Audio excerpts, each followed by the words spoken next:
কিন্তু চাইলেই মুক্তিযোদ্ধা হওয়া যায় না, কারণ এই সুযোগ আমাদেরকে ইতিহাস একবারই দিয়েছিল। 2 বছর পূর্বে একটি মর্মস্পর্শী ঘটনা করেছিলাম পত্রিকায়।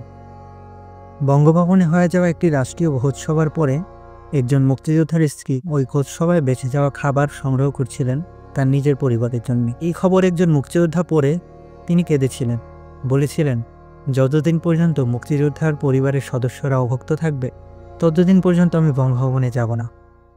এই কথা সেই মুক্তিযোদ্ধাটি রেখেছিলেন কি না তা আমার জানা নেই, কিন্তু আজও দেখা যায় রাষ্ট্রীয় অনুষ্ঠানে আহত মুক্তিযোদ্ধাদের লুঙ্গি এবং পাঞ্জাবি দিয়ে বসিয়ে রাখা হয় দুলচেহারে, এবং প্রধানমন্ত্রী এবং রাষ্ট্রপতি তার সামনে দিয়ে হেঁটে যান, মাঝে মধ্যে কুশলাদি জিজ্ঞেস করেন।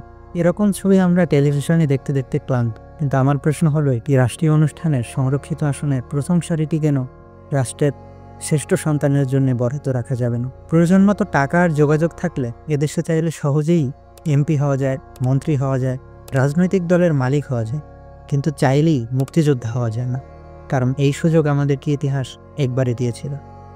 এতক্ষণ পাঠ করলাম মহিউদ্দিন আহমেদ রচিত তার ৭১ ও ৭৫ ইতিহাসের বাকবদল এই বইটি। এই বইটি প্রথমা প্রকাশনী থেকে প্রকাশিত, এবং মহিউদ্দিন আহমেদের আমি যতগুলো বই পড়েছি তার মধ্যে এই বইটা ছোট হলেও আমার কাছে বেশ ভালো লেগেছে।